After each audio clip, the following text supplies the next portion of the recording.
안녕하세요. 태원세무법인 김하나 세무사입니다. 세무사 김하나의 영수증 12번째 시간입니다.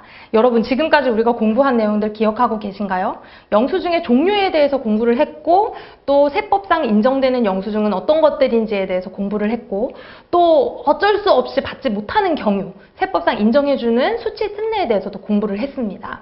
그리고 아주 중요한 게 하나 남았는데요. 실질적으로 이건 여러분 영수증을 주고받는 건 아니지만 영수증 같은 역할을 하는 세법의 한 방법입니다. 바로 오늘은 원천징수에 대해서 공부를 하도록 하겠습니다. 원천징수 여러분 들어보신 적 있으세요? 원천징수. 보통 이제 근로소득을 받는 우리 같은 경우에는 연말정산으로 원천징수로 매월 급여를 받고 나중에 연말정산으로 정산되는 절차를 거치는데요. 근로소득자가 아닌 이렇게 사업소득과 기타 소득에 해당하는 경우에도 원천징수가 일어나셔야 됩니다.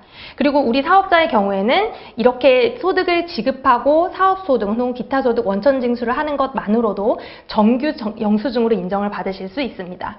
먼저 원천징수 한번 알아보겠습니다. 원천징수란 소득의 지급자가 소득을 받는 자한테 소득을 받는 자가 용역을 제공하면 소득의 지급자는 이분에게 용역의 대가를 지불을 하게 돼 있죠. 그런데 이때 용역의 대가를 지불을 할 때 일정한 세금을 빼고 지급을 하는데 이렇게 빼는 이 세금을 빼는 이 제도 자체를 원천징수라고 합니다. 우리는 소득의 지급자는 원천세를 납부하게 돼 있어요. 이분의 세금을 덜 줬으니까 세무서에 내야 되겠죠. 그리고 소득을 받는 자는 미리 낸 세금을 기납부세액으로 공제받을 수 있게 됩니다. 우리가 그래서 소득의 지급자를 뭐라 그러냐면 원천징수 의무자라는 단어를 씁니다. 여러분 그러면 원천징수 대상 사업소득에는 뭐가 있는지 한번 살펴보도록 하겠습니다.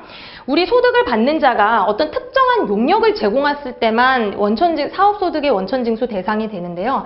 일반적인 근로소득하고는 다릅니다. 조건이 어떻게 돼 있냐면 첫 번째 개인이 물적시설이 없어야 돼요.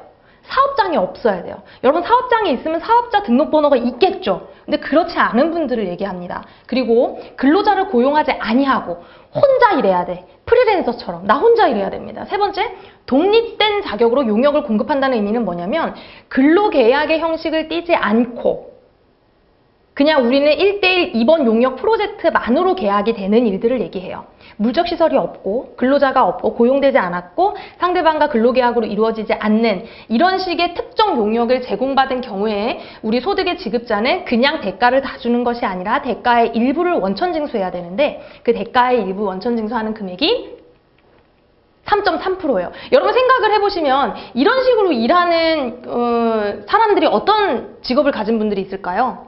강사분들이나 배우, 연기자, 그쵸? 운동선수, 특히 보험 모집인, 우리 애기가 많았던, 그리고 작가 프리랜서, 이런 식으로 프리랜서로 일하는 사람들이 대부분일 거예요. 이런 분들한테 우리는 얼마씩 떼냐면 원천징수 세열 지급금액의 3.3%입니다. 그러니까 예를 들어 100만 원을 지급하기로 했다. 그럼 33,000원을 100만 원이면 33,000원인가요?